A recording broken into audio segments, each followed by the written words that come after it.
You know, I'm glad to spend the last office hours of the year with you guys.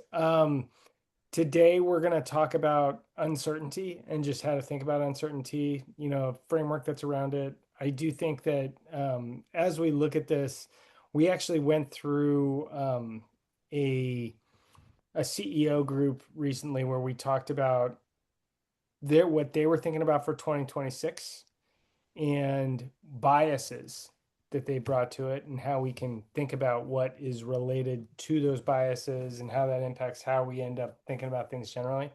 I will say that most of the folks said, hey, we're expecting to actually know more in 2026, which I think is interesting. Feeling like there's going to be less churn. Who knows if that's actually going to be that way? Because I think that the consistent thing that we've had over the last 5 years for sure is surprises. So we'll see what we can do. But if you've got some way of thinking about uncertainty, if you've got a couple frameworks that you can use and understand what your job is like relative to uncertainty, I think we can all do a little bit better job for ourselves and for our company. And hey, Marilyn, how are you? I think this is your first time. Is that right, Marilyn? It is. Thank you. Okay, awesome. Well, good to have you. So the general format here is we'll just go through a few slides to talk about to frame the conversation around uncertainty, and then we'll go into what everyone's individual experiences are. So I'm going to share my screen and just give me a thumbs up when you can see the slides. I'm going to make this a little bit bigger for you all. All right. So we talk about things consistently in terms of the three identities of the chief of staff, chief network officer. So you know who's who within the organization and what makes them go, what their challenges are, but also how they are related to what the organization is attempting to accomplish. As chief of staff, you are a master of time. So you need to use your time particularly well. You need to use everyone else's time well because that is how you gain information and that is how you share information and get action. And the last identity that we talk about is the vision Sherpa. So you may not be coming up with the vision for the organization, but you definitely carry the bag on it and you are connecting the dots for a bunch of other folks. So, why are we even worried about uncertainty? So, a few things for us to think about here. And in this first bullet point, different people have different levels of tolerance for uncertainty. Oftentimes, it is very difficult for people to conceive of folks who have different levels of tolerance for uncertainty, right? So, you may feel good about things, someone else not feeling good about it. It really takes substantial disciplined effort to think about the fact that they're not comfortable with what may be uncertain that's going on. So just being aware on that is helpful for us.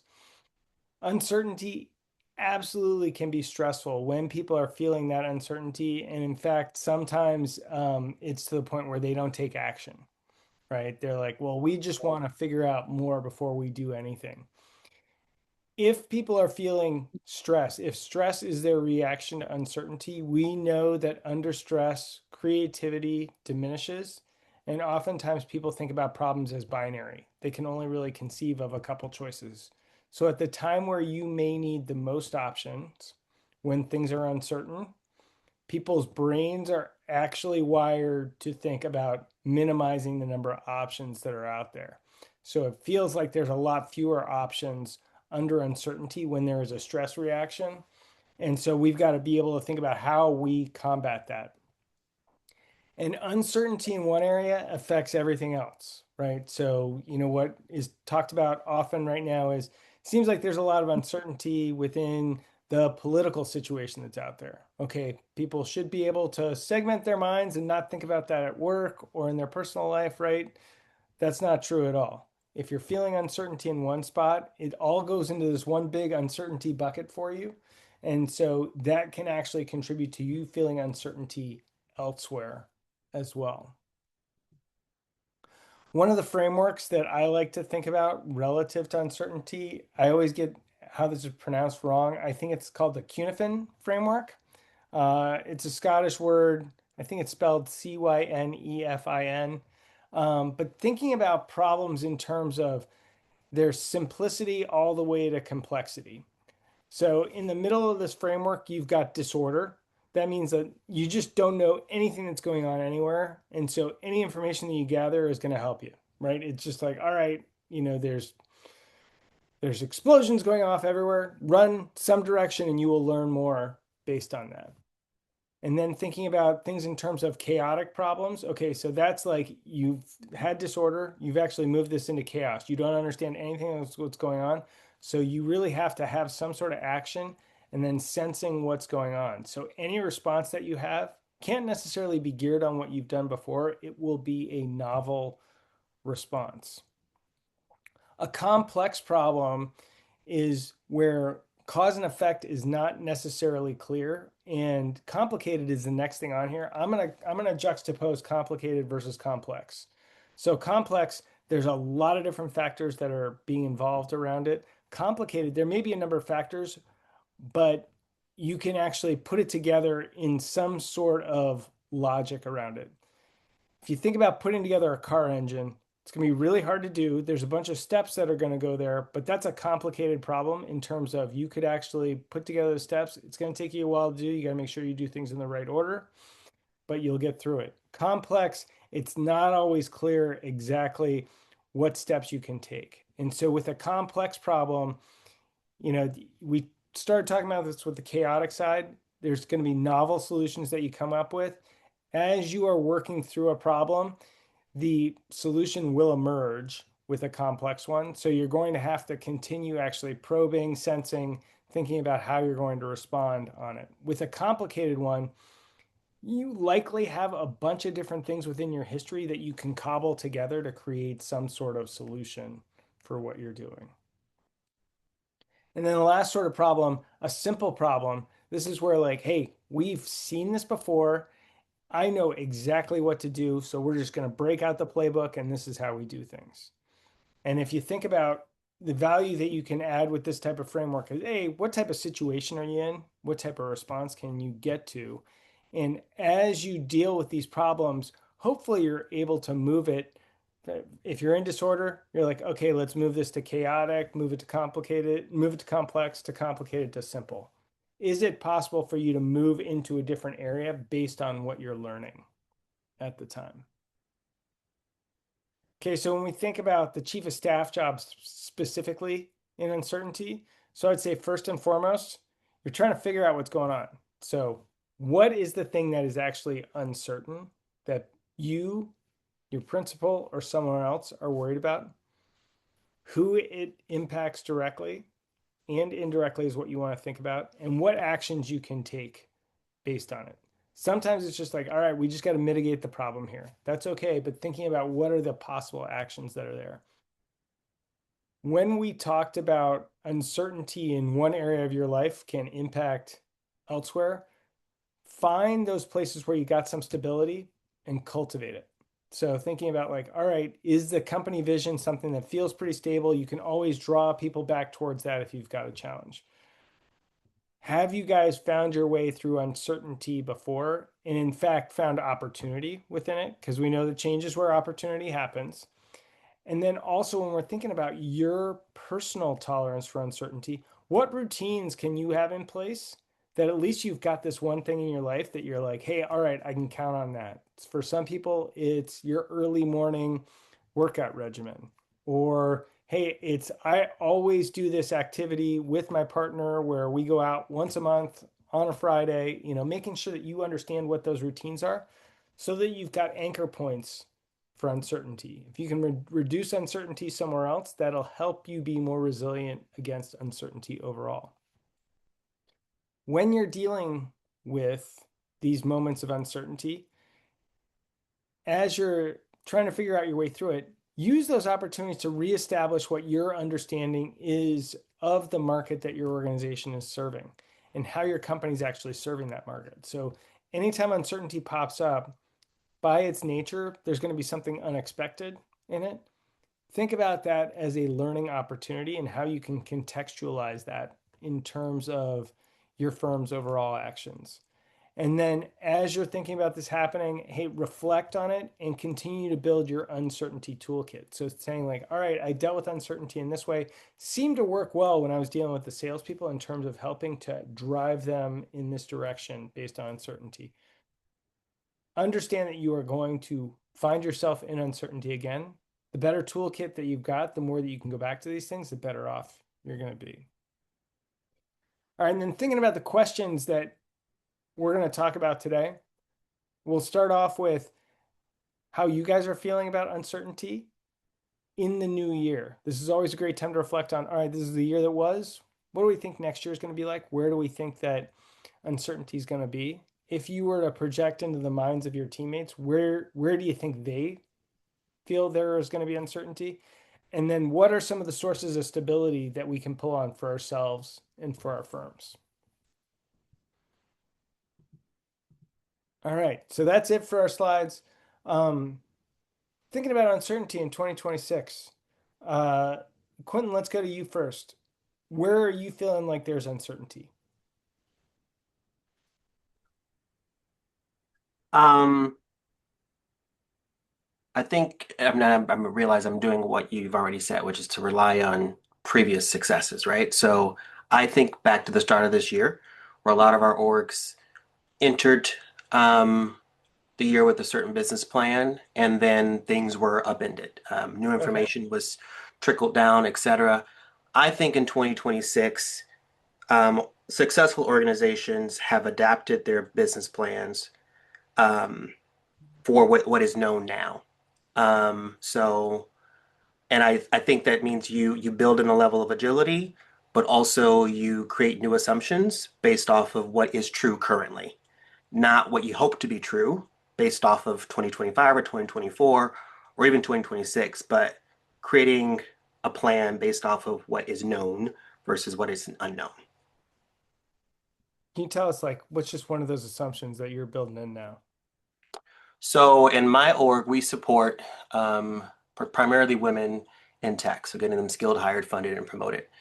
What we know is that a lot of women have been impacted by layoffs.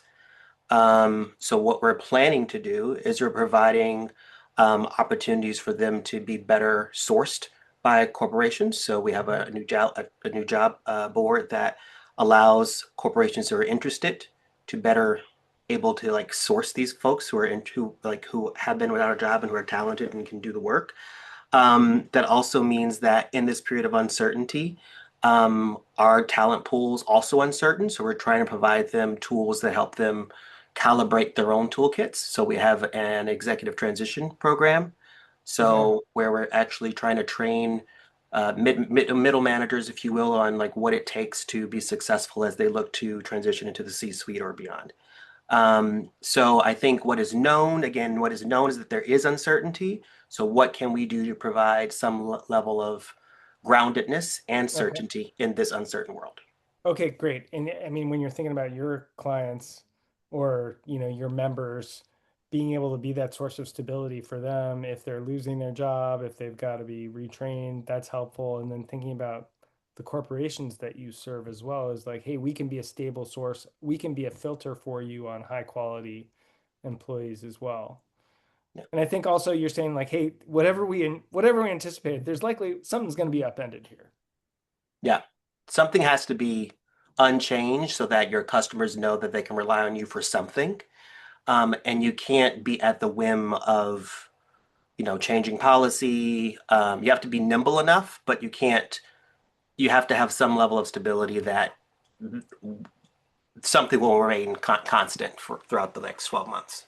Great. And so as we think about organizations on a larger basis, there is this balancing act that's constantly happening between adaptability and scale, right? If you are infinitely adaptable, you're never going to scale anything because you're just adjusting constantly for the perfect thing at that moment. And if you are perfectly scalable, think about the Model T. What they used to say was you can have any color you want as long as it's black, right? And so it was like, hey, we're going to minimize all the options on here so that we can deliver scale. And you're constantly fighting between these. And so thinking about like, all right, we've got to be able to adapt, but we have to have sufficient stability so that we can provide scale in some way. Brian, tell us about how you're thinking about uncertainty in 2026. You're muted.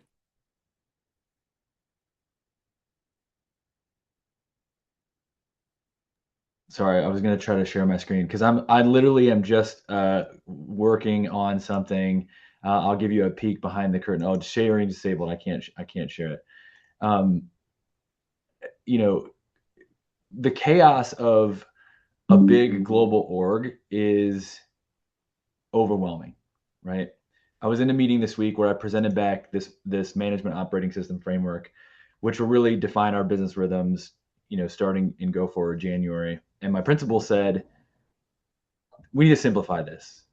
It feels overwhelming. Okay. Like there's just like I basically like one of the first things I do in any new principal relationship is just do a governance audit. Because I can usually reduce about 30 to 40% of like the recurring meetings and deliverables while increasing the efficiency of the team. It's a huge lift when you have a big distributed team, right? It's a lot easier if you're in a smaller like startup environment where there's just not a lot of layers in the org, but we have like an N-4 kind of set of leaders, which gets big fast.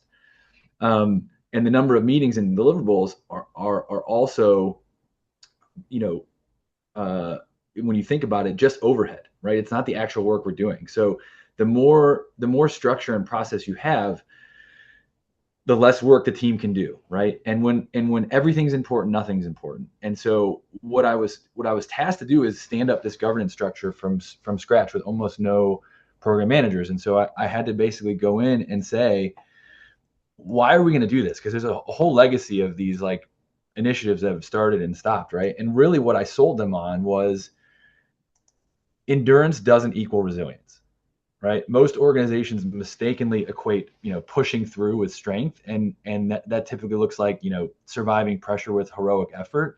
But resilience is really about systems designed so that pressure doesn't repeatedly fall on the same people, right? The more a team relies on heroics, the more fragile and burnout prone it becomes.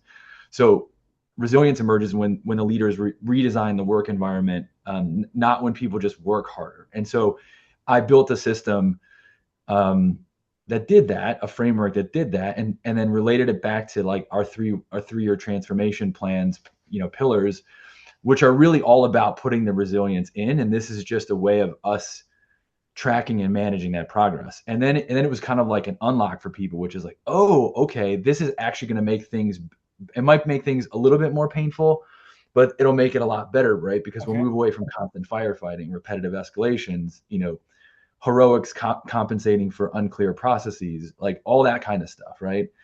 And we'll just have, we'll save time and we'll improve planning. We'll have predictable output and better quality, and we'll really drive long-term performance. Like we'll minimize the number of disruptions and crises and quick wins that will, cost us later. So yeah, I'm literally putting that framework together now. And then I have another framework. I don't want to, but it's for one, like more one-on-one conversations. So that was like at scale. And then there's, how you deal with having difficult conversations one-on-one. Okay. Well, okay. So first of all, like when you presented this to your boss, they said, all right, this feels really big, thinking about simplicity.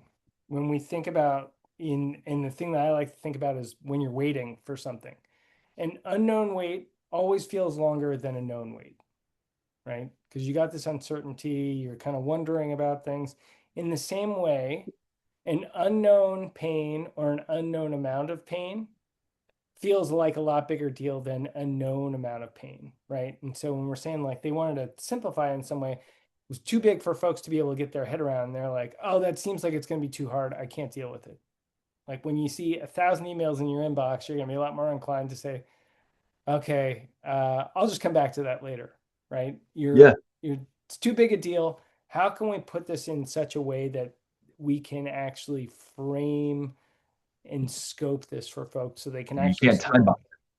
Yeah, you can't. Your brain can't process it. It's when I'm teaching people how to ask for help. The first thing I always ask them to do is to ask close-ended questions, right? Because if you come up to me and say, "Hey, can you teach me financial literacy?" That's a super open-ended question. I can't time box it, right? If you come up to me and said, "Hey, I'm evaluating these 3 decisions. Can you help me choose between A, B, and C?" and here are the pros and cons that I think are associated with each one. I got time for you all day, right? Yeah. Because I can immediately compartmentalize how long it's going to take me to answer that question, and I'm in. Right.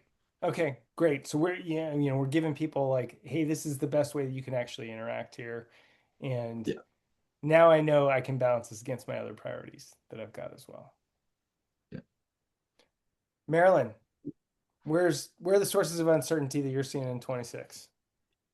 Well, I'll start off by saying uh, massive uncertainty in the industry that I was in, and therefore my organization had a reduction in force, so I was let Okay. go. So that's part of it, like living under that uncertainty for quite some time in our industry. Um, so just speaking generically, because I'm not on a team right now to deal with it, I will say I saw it, right, among the principal and others of the executive team. Mm-hmm. And it takes that sort of I don't know, cognitive psychic toll on people. So part of what you started off talking about, Matt, when you said your own personal resilience, right? And I don't mean to get all touchy-feely on people, but part of it is helping sometimes other people realize there is this sustained uncertainty and helping them kind of acknowledge, right? Acknowledge, name it, not get Right. buried by Right. it. Yeah. So something about, I think, helping people acknowledge and reflect also to help them through this. And then also sort of generically, just thinking about what are some of those no regrets moves, right? Regardless of the uncertainty, sometimes there are no regrets moves. It doesn't, in a range of outcomes, you're like, we won't be sorry that we did XYZ, right? So no regrets moves is another kind of thought. Yeah, and I'm based on your first point. So I do think this is where chief of staff finds himself almost constantly is helping people to deal with uncertainties. Like, okay, let's think about this a little bit differently. Again, one of the phrases that you hear often is you don't really learn something until you teach it. Okay, so if you're actually helping other people to become more resilient on a consistent basis, hopefully that's helping you learn some of the lessons that you're putting to work there, and being able to use those on an ongoing basis. Christina, where are you seeing uncertainty in 26? Definitely in the industry. This year has also been crazy, and with this administration, you never know what are you gonna wake up to tomorrow. So that's always fun. But what keeps coming to mind is plan is nothing, planning is everything. Planning helps us build adaptability. Okay, we're gonna scrap it and adjust it as we go. We always have to do that. Also, it helps us build pattern recognition. So just erring on the side of planning, I guess. Okay, I think that's a great point. So when we're coming up with a plan, we know that the last time a plan went 100% correct was never. And so it's like building the plan is actually helping us think about the different scenarios that are out there. The act of planning actually helps us learn about what to do. I think a great point on what you just said. And when we think about just the economics of the news industry makes money by getting you to pay attention. They get you to pay attention in terms of putting headlines out there and things like that to make you feel some anxiety so that you're paying attention. And so how are you thinking about being able to limit that in some way for yourself so that you can actually take care of the information that's coming at you in a manner that feels like you can handle it, right? So how can we make sure that we're actually taking in the information that we want so that or maybe not what we want, but in a way that doesn't overwhelm us. Absolutely. This is why we need John in this conversation to talk to us about resilience, right? Yeah, yeah. Well, I'm sorry, John's not here. He had to take someone Yeah. to an event today, so he's doing an act of service, but we'll get him back in the new year. Um, David, tell me about how you're thinking about 2026. Where's uncertainty going to be coming at you? There's uncertainty in a lot of different ways, and it reminds me of, I forgot which verse it was in the Bible, whosoever increaseth in knowledge increaseth in sorrow. Because the more abstract you get, the more anxious you get, actually. So a little bit of ancient wisdom there, and trying to find the balancing of stoicism, which I identify with, being aware of what's out there versus what you can control, and trying to find that to ground yourself. Because if you just keep worrying about everything, you're just going to worry yourself to death, but that doesn't mean you stick your head in the sand. So I try to remember with the uncertainty, like, what are the things that I can control? What are the things that I can do? And I like, as Christina said, the planning really helps for what you think can happen.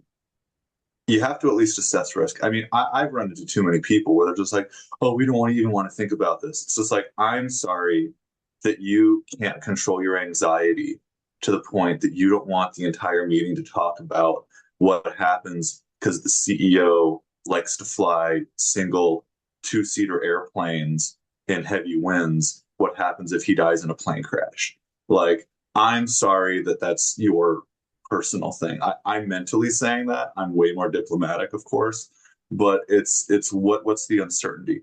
So at least for me, top of mind, the things are, what's the big economic uncertainty? We have a military buildup that's potentially going to go into Venezuela in the next few months. That would certainly affect oil prices, which would certainly affect most everything around the country as far as pricing. We have an uncertainty on who the next Fed chairman will be, which will dramatically affect interest rates, which will affect inflation, which will affect so many different factors. We have a president who's increasingly physically unwell, and that can lead to what's a shift of policy that JD Vance chooses if the president doesn't make it another year, or if Congress switches parties in the next upcoming election. There's a lot of uncertainty, and it's like, well, what can we do to plan for that? And for me, with the team that I work with, it's, well, let's focus on what are the things that are going to not change no matter what happens. No matter what happens, what is not going to change at all? Okay, that's our main priority here. And then let's focus on what are the likely scenarios and what can we do about them. And I'm going to be perfectly honest, and obviously different industries are different. Not as much changes as I think people realize. I mean, in certain industries, things can change a lot. I mean, in the cannabis industry, I'm sure that their things just dramatically changed because they just rescheduled marijuana to Schedule 3 instead of Schedule 1 drug. But it's focusing on what you can control, what won't change, to at least ground people, and then get to the what's the stuff that we can plan and account for that's out of our control that will affect us. Great. Okay. So naming the sources of stability, that was something we talked about, is just like, hey, where are we finding those anchors that we can work off of? Um, the Bible as a document, at least the Old Testament, is more than 2,000 years old. So it turns out we've been dealing with uncertainty for a long time. This is part of the human condition. So maybe this is one of those things that we can count on, is that there's going to be uncertainty out there in the world. Might feel a little more noisy than it has in the past, but we've had uncertainty. And I think that, your point is well taken. Like, oftentimes there's a lot more that's the same than it's going to be different. You think about the differences between us in our DNA from human being to human being, we're like 99.999% the same. We got some differences that are out there, but there is a lot of sameness as well. Sylvia, anything that you would add in terms of thinking about 26? Oh my God, I think David covered everything. All right, it's It was it comprehensive. was it was a big list. Definitely, I think the key again is with everyone's been talking about the administration is really creating a lot of headwind for the companies in general to predict or maybe even just plan forward. So the key is really just carving out the pieces that the one can control and just be adaptable with whatever changes. Okay. Betsy, anything that you would add? Um, I had several thoughts actually, not just speak from the perspective of my team at the store. So I live in a tourist town, which some of you may know, and I have a consignment store. So most of the change doesn't impact us because we're resale, we're secondhand, that sort of thing. But tourism is down. We get the business owners, we get those reports monthly, what they track, bed tax, things like that. So because we're small, we've been able to pivot and then just focus on things we can control, to David and everyone else's point here. But I did want to circle back to Marilyn made me think of something is it's important to remember, and a big lesson I learned in the last few months, not everyone looks at the situation the same. So I have a team where one person feels like this is a catastrophe, the state of our country, and the other thinks this is amazing, right? And I don't think I have to spell it out for you what that means. And so while we don't talk politics within the store environment, it certainly does frame their mindset when they come to team meetings and we talk about, well, inflation is up, tourism is down, and it's automatically like, well, what are you trying to say? A lot of triggering and defensiveness. So it's just been finding that way that we can talk about these things in a way that this is real life. It's not anecdotal. These are the numbers. And how are we as a team going to solve that together? So I have found that to be one of the most interesting things that I've had to deal with actually recently with the team. So That's great. And so when we think about the chief of staff job, I think that a lot of times you end up being sometimes a therapist for individuals that are out there where you're helping them process information. But the thing that chiefs of staff often do as well is you have to help people work together, right? And so you, with being that step removed, you have to, maybe relieve them of some of the baggage that they've got so that they can understand each other. That's probably one of the hardest things that you've got to do is get people together and then get out of the way, because there can be a lot of drama that happens with that. And one of my good friends, he used to say, uh, whenever you got more than one person in one place at the same time, some level of drama ensues. Okay, so again, this is one of those things that we're going to have, that's going to happen no matter what. But helping people to actually work together, what are those things that we can actually have as anchor points that are shared between people, right? So that they have a common reference point to be able to work on. All right, so as we're thinking about this, with you guys having to be the source of stability for a lot of folks, let's just hear about some of the things that you think about for your own personal sources of stability. What are some of the things that you do that help you actually feel confident in the anchor points that you've got? Quentin, what are some of the things that you're like, hey, this is something that gives me stability? I was hoping you didn't come to me first because I'm still trying to figure that out. All right. It's like I'm gonna go run around and go crazy for a moment. For me, I really do. For me, I think um, pausing when I don't know information, and Okay. then also on the other side of that coin, asking the questions. I was advising one of my leaders recently this week, and I was saying, be brave enough to ask the question. And I think as leaders, we often have lots of information that we are trying to analyze and come up with, what best interpretations, let alone best, decisions related to data. But at the same time, I think we also have to take a step back to be brave enough to ask the question, like what we don't know. Am I missing something here? Can you clarify Okay. this? What if X doesn't happen? What does this mean? And in times of uncertainty, taking that risk can seem really, taking that chance to ask that question can seem really daunting. It can seem hard to do because you don't want to, as a chief of staff, particularly, you don't want to upset the balance. But you can't do your job well unless you best understand the questions or best understand the environment. So I think for me, one of the things I do to assure myself is I give myself permission to ask myself the questions, which is sort of staying stable, being silent for a moment, and then being brave enough to formulate them and ask them.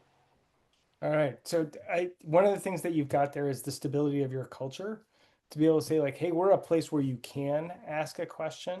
So that is a behavior that you can model for other people to help them understand like, hey, this is the type of place that we work. And also, I would say one of the things that you did, like a little tiny thing that you talked about right when we got on, is you took a picture, you got your background set up exactly the way you want it. You took a picture and that became your background, right? So now Yeah, you don't have to worry about what's actually behind you, but it still represents you in some way. sure. Hmm. So I think, in those little things, it's just like, hey, this is something I don't have to worry about anymore. So that's helpful. Marilyn, what are some of your sources of stability? I have a very dedicated yoga practice, which Okay, keeps me really grounded. And great. um, when I was working, I was going before work, early 6 a.m. class. And I still do that. So I could easily, pop myself into like a noon class or an afternoon class or sliding, maybe I won't go today, but I'm committed to my 6 a.m. classes. So it keeps me with some rigor around being disciplined about, doing a job search and staying engaged and connected to a community. Um, I would also say connection to community is really good. So like, because I'm not in my office anymore and I really do like the people connection.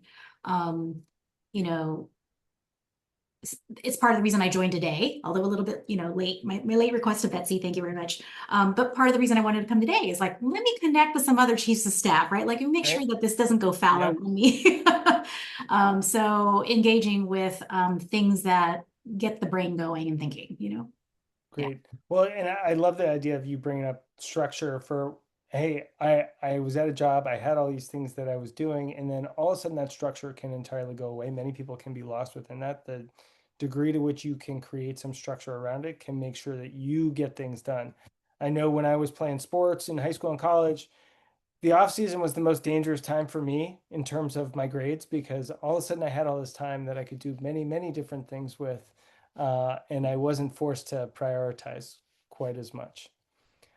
David, sources of stability for you. I know you mentioned some for your team that you're trying to help them think of things that wouldn't change, but what about for you? What are some of your specific sources of stability? I'd say my regular exercise. I have a Sunday 8 a.m. tactical fitness class that really messes up my Saturday night plans. It certainly creates stability, and that's fun because last week I lifted 150-pound sandbags. But uh, it's one of my things is, and this is kind of a personality type thing. I'm very good at seeing a large board of things. I'm good at seeing a vision. I'm good at acting quickly. Discipline is actually, in some ways, difficult.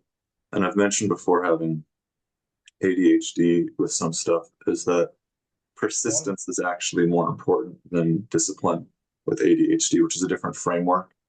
It's do you just keep doing it, even if you just show up to the gym for 5 minutes and grab a Red Bull? And doing that to build that kind of stability because routine is comforting. So, what are the routines that you can persist at? And for me, I've been on a really good run of exercising and heading to the gym where it's just, nope, on Monday and Wednesday, I'm going to walk my happy self up to that air bike. I know my settings on that air bike for the seat. I'm going to sit there and I'm going to put on a podcast or listen to a song and I'm going to pedal my happy self just to create some type of stability that come hell or high water, no matter what happens. And it's a great YouTube video actually. I think it was like a Harvard Business School or something like that. He was an M&A attorney, and he said, as chaotic as this is, you need to pick one thing. There will be one thing you will never compromise on. Mine was jogging. Come hell or high water, every day, I brought my jogging shoes with me, no matter where I was in the world, and I ran for 30 minutes. And so for me, it's like, what's that thing of stability? And for the physical fitness aspect of it, it's get some stress out, build better for your health, et cetera, et cetera, et cetera. Yeah, and I do think as we talk through this, so Marilyn mentioned yoga, you mentioned doing your exercise. I do think that exercise often is that spot where people can find some form of stability. I recommend a book called Spark, that actually talks about like the benefits for your mind from when you get what you get from exercise. And so just thinking about like, hey, there's a lot of reasons to do this, and but as a source of stability, great one. Brian, what about you? Sources of stability. Yeah, I'll kind of jump off where Quentin sort of talked about the pause, right? Um, so I mentioned I had a good framework for personal one-on-one discussion. So I was asked to audit a training course um, to see if it could help with the EQ on the team, and so I took it, and it was internal people training it. So I mean I went in with pretty low expectations, and I was blown away. Right, the framework is called Crucial Conversations. I think it's called Okay. For Mastering Dialogue. Right, there's a book, but like the workbook that it came with was actually much better. And it talks about crucial conversations being ones that have opposing opinions, strong emotions, and high stakes, right? So think about any difficult conversation you need to have.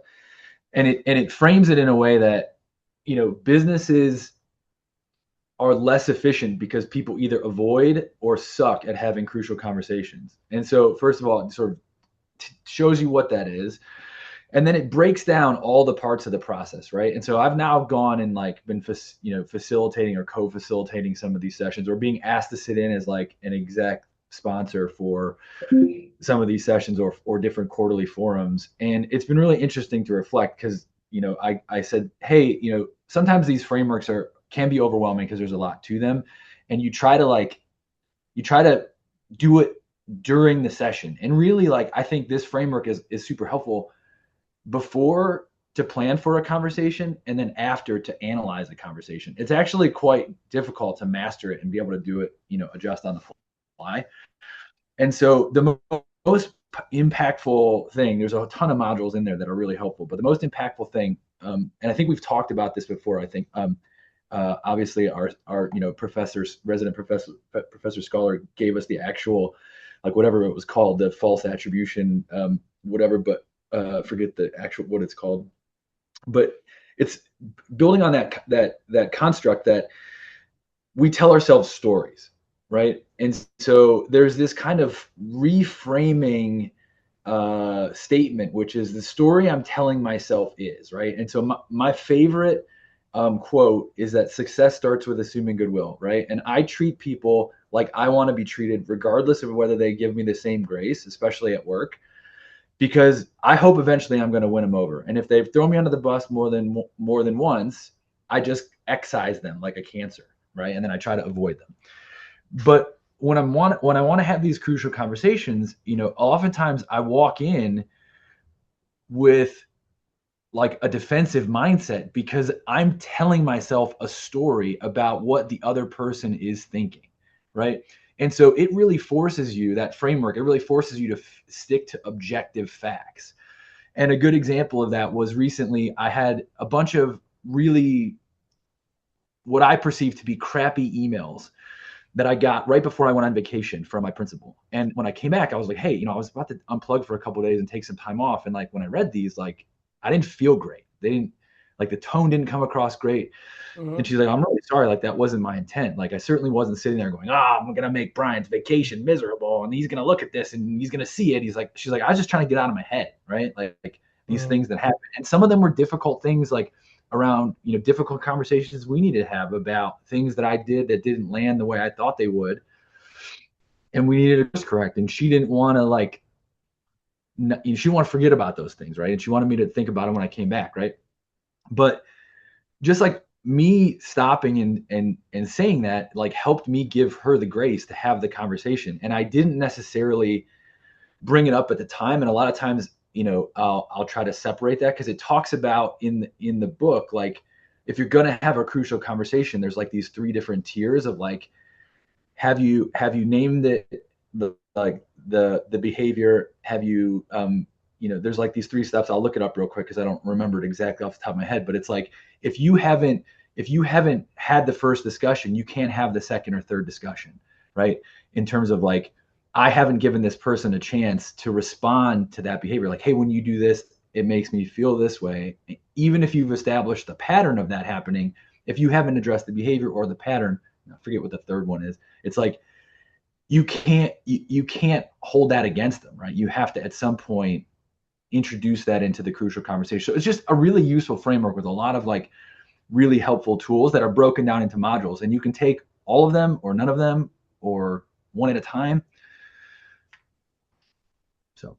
So I mean, I think there's a bunch in crucial conversations, which Christina just posted something in the chat as well. But as we think about, like, even the way that we do this particular forum of chief of staff office hours, is oftentimes I do introduce a framework, because that is like some simplification for folks, is like, all right, I can actually turn this into a type of problem. If everything seems like a brand new sort of problem every single time, and you've got to think about how to address it, it's just like, okay, the framework at least can be this source of stability for you to be able to look at and use as a support structure. Christina, we'll go to you last on your sources of stability, and then we'll go to what's one thing that you all took away from the conversation today. So, Christina, your source of stability. I will not talk about exercise, but Okay. I I want to say when there's an uncertainty ahead of me, I'll reach for those micro habits that will ground me and things that are known for me and things that I know that I'm good at that will give me confidence to deal with the uncertain. That is one for sure. An important thing is try to put the assumptions aside and ask if you're not sure. Very often our conversations go sideways because we assume, and that is never a safe practice. And many of you here mentioned focus on your area of not influence, but your area of control. Because focusing on the rest is can lead you into like going crazy, I guess. So as you think about your habits, and I think a little bit of self-reflection for all of us, like think about some of those habits that you are proud of, right? Because I think there's a bunch of habits that we can have which we don't feel great about it. It's like, oh well, I gotta eat candy every once in a while because I just love sugar or something. What are some of those habits that you get into? Think about those habits that you're proud of, because that actually, it took some discipline to be able to instill those habits to begin with, and the fact that you've maintained it is something that really you should be proud of. All right, so moving towards what's one thing that you took away from today's conversation? David, let's have you go first. What was your takeaway? Uh, the one that I really liked, and I don't know if this is a quote from you, Brian, yourself, or it's from somewhere else. If you get it from somewhere else, let me know. Success starts with assuming goodwill. I literally wrote that on a post-it and I've got it smacked on my monitor here. And it's not that I've kind of thought about that before. It was just so eloquently written that I had to keep and have within my eyeline now. So thank you. All right, Well, new I part of didn't your come. I didn't repertoire. come up with it. I don't know who it's attributed to, but I didn't come up with it. All right, Brian, we'll stick with you since you're off mute. What was your takeaway? All right, I literally wrote down almost verbatim what you said about the known versus unknown weight. So you're going to get mine two sessions in a row, right? I'm just looking for ways to help land that framework, right? As I'm talking to the different people on the team, and I'm going to meet with my principal right after this, right? And I'm just going to talk about why not having this in place feels heavy for her, right? Because the uncertainty amplifies the perceived burden. So that was just a really useful mental model for me. That was very apropos. So thanks. All right, perfect. Quentin, what'd you take away?